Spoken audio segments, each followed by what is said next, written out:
Hi guys, how's your day today? I hope it is as good as mine. I'm back today with 4 new stories for you. Let's get to the first one. Listen till the end of the story to hear my insights. Enjoy the stories, guys, and don't forget to like and subscribe. My daughter Erica is 17 and graduated from high school back in June. My mom passed away in December from cancer.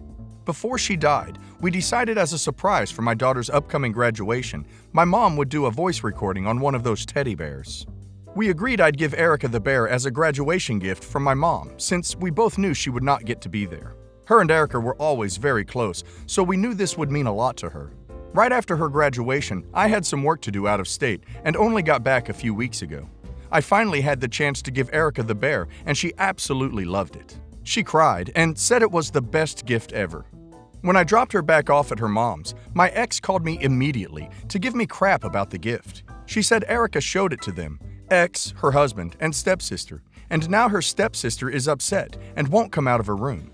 I wondered what the hell that had to do with me, and my ex told me Erica's stepsister was hurt that my mom didn't make her one too, since they both graduated high school this year. This made absolutely no sense to me. Why would she expect a personal gift from someone she hardly knew? It's not like she ever interacted with anyone in my family. She only started seeing my mom 2 years ago. That was when my ex started making Erica bring her stepsister along when she'd stay at my mom's for a couple weeks during the summer and also during spring break. But that was it. My mom wanted to be nice and allowed the girl to stay with them, even though that time was supposed to be for her and my daughter only. But I was never under the assumption that they were close. My mom never mentioned Erica's stepsister when we came up with the idea for the bear. Now my ex is mad at me for not thinking about her stepdaughter. Erica is starting to feel guilty about her gift, and she tells me her stepsister is giving her the cold shoulder. I honestly don't understand where the anger is coming from, or why my ex is calling me names and trying to make me feel like the bad guy here. This was supposed to be the last gift my daughter receives from her late grandmother, whom she was very close to, and now it's starting to seem like something insensitive that was done to her stepsister. It's very confusing, and I don't know what made this all go wrong. Of course, OP is not an idiot. The entitlement of some people is shocking. It was not her biological grandmother, so I also don't understand her issues. I believe that she is the golden child in that house and expects to have everything OP's daughter has. I would actually ask OP's daughter if she feels like she is being treated fairly compared to her stepsister. I actually agree that OP's ex-wife, her new husband, and the stepsister ruined a very special gift for OP's daughter. I don't really know where to start, but my dad died. He, my mom, and 3 out of 4 of my siblings stopped talking to me about 7 years ago because I decided to leave the Mormon church. That's literally all I did. I wasn't vocal about my disbelief. I didn't try to get them to see my way. I just had my name removed from the church records, and they decided not to talk to me, besides to send me talks from their prophet about how I'm not going to be in heaven with them. I still love my family very deeply and would be lying if I said I didn't miss them every day and would probably have just pretended I still believe and stayed in the church if I knew I would be disowned by them. I got a freaking text, this morning from my sister saying that my dad died last Saturday and was doing me a courtesy by telling me in person so I wouldn't find out through Facebook. I asked when the funeral was and got a call from my uncle that went like this: "You aren't invited to the funeral. Don't show up and embarrass your family and cause your mother any more grief. That's not fair." He was end of call. And now I'm getting texts from my other siblings saying that I can always see Dad again one day if I come back to the church. And I just don't know what to do. I'm just kind of heartbroken. I know I wasn't his favorite person when he had died, but goodness sakes, I'm still his daughter. He was my dad. He taught me to ride a bike and to cook and how to shoot. He was there through my first breakup and when I graduated and when I moved into my first apartment. I still love him. I had hopes of reconciliation and had dreamed of him walking me down the aisle one day. But now I can't even say goodbye to them because I decided I don't believe in their God. The funeral is Friday, and I really want to be there. I'm grieving too. Will I be the idiot if I went? I think OP should definitely go to her dad's funeral. He is still her dad. Also, funerals don't require invites. If OP wants to go and pay her respects, then she should do that. Let's go to the edit. Edit. I called my brother before his flight yesterday, and he encouraged me to go to my grandparents' house and talk to them. There's a lot of stuff surrounding my dad's death that I didn't know about, and it plays a big role in why my mom and family hate me even more now and don't want me to be at the funeral. My dad had been diagnosed with thyroid cancer in June. He talked to my grandma and grandpa about me and what had happened. I guess he had been against cutting me off, but did it because my mom ultimately said it was her or me. He talked to them about wanting to reconnect with me because he didn't want to die on bad terms. This caused a fight with my parents, and they argued about it up until the last week. My dad decided he didn't care if my mom left him and started staying at my grandparents' house. He was on his way to my place when he was hit by a drunk driver and killed. So my mom and family ultimately blame me for his death. Last night was a hard night for me, and I'll admit that I partly blame myself too. My dad's sister is letting me stay with her and ride with her and my grandparents to the funeral. My dad's family has been very kind to me this past 24 hours, and I'm glad I'll have them to lean on during the funeral.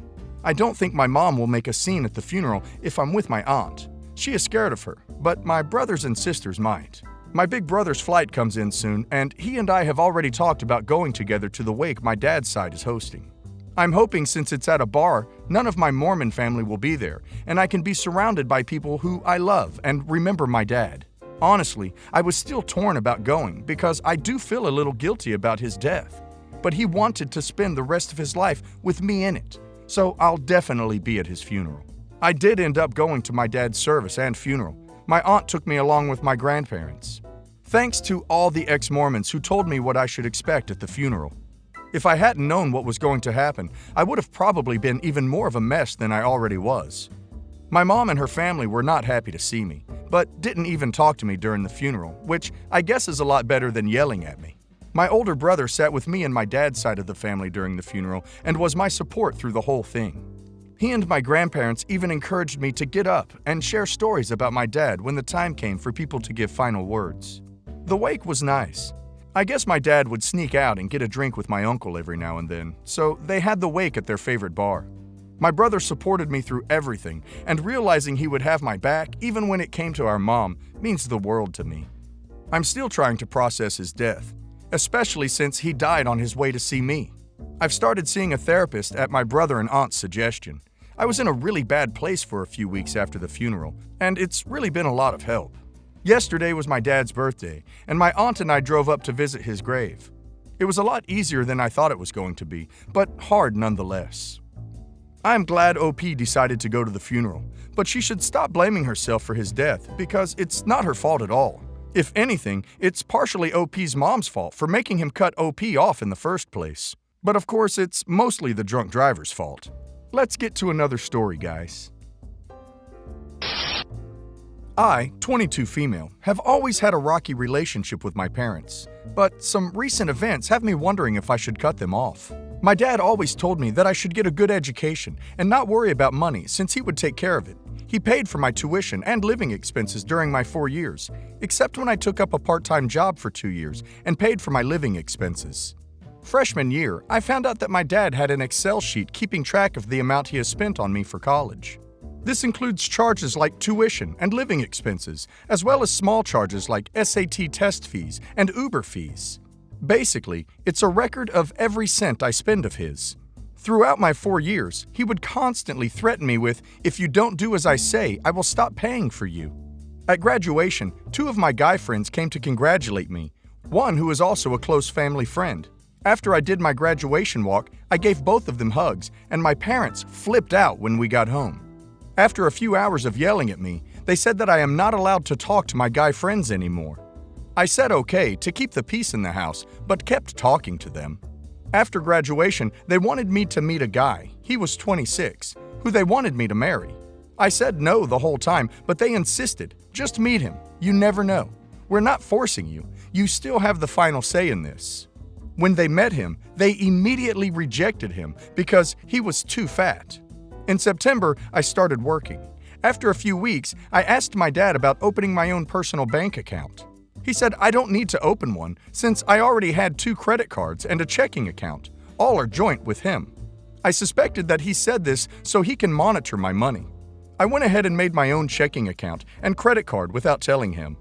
My dad found out about my bank account, called and said, "Why isn't your direct deposit coming to your account anymore?" I told him that I made a new account and didn't tell him about it because I didn't think I needed to. He immediately started yelling at me and demanded that I pay for my own phone bill and car insurance and start paying him back for the tuition he paid. He says it was $70K. He also said he's going to take me off his will, inheritance. I'm really thinking about just cutting my parents off once and for all, since all the stuff that my dad said to me this morning means that he's disowning me. I have not talked to my parents since that morning. My dad says that all of the other college kids pay for their own tuition and that he should have made me do the same thing. Am I being entitled? Should I start paying it back? So, what do you guys think? Am I the idiot here? I don't think OP is an idiot. I think OP should cut them off. Sounds like OP's parents are extremely controlling and manipulative. I think OP also needs to cut her parents' connections to her financial information, change passwords, add secondary email verification, talk to her bank about privacy, and definitely freeze her credit. I, 20 female, and my little sis, 7 female, lost our parents 6 years ago in an accident. Our grandparents took care of us after that, but they've always been kind of uncaring from the start. My uncle, 35 male, was the one who was actually there for us when we had nobody. He's been the older brother or father figure in our lives. My sis loves him to death, and he really cares about us, unlike anyone else. 2 weeks ago, my uncle invited us to come stay with him for a few days. My aunt has never liked us, and she always complains or makes rude remarks about how we orphans should be grateful that she's letting my uncle buy things for us, or how I should be grateful I'm a young girl, because that's the only reason he's helping us, etc. A few days ago, my sis accidentally dropped the TV remote and it stopped working. Honestly, it was in bad shape already, and it was really old, but my aunt blamed it on her. She went on a huge rant about how we were ruining her house and how we were being ungrateful. She brought up her own 10-year-old son and told us that we should try to be like him, how he was really well-mannered, etc. Her son is not well-mannered at all. He constantly calls us orphans. He always snatches the remote or food from my sister, saying that it was his house and his TV, his food. Usually I ignore the comments because it's true and just take my sister and go back to my room. But when my sister dropped the remote and my aunt made comments about her, I couldn't tolerate it. She kept demanding money, which I would have given her even if she didn't ask.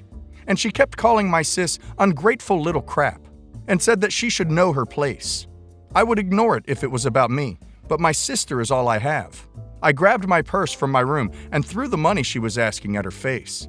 I was literally in tears. I called her a greedy bee and left without saying anything else. My uncle was not home during all of this. Now, my aunt is demanding an apology, and my grandparents are angry with me. They say that my aunt was kind enough to let me stay there, and I shouldn't be ungrateful when I have nobody. They want me to apologize, but I don't want to. It was my uncle who helped me and wanted me to stay, not her and her son. My uncle told me not to worry about it, but my grandparents are pressuring me. I just want an outside perspective on this. Am I the idiot? I don't think OP is an idiot. OP's aunt is horrible. I don't understand what OP and her sister should be grateful for. For being treated like that? They should be showing compassion and love. I would not apologize to her. Also, I think OP should tell her grandparents how her aunt treats her and her sister.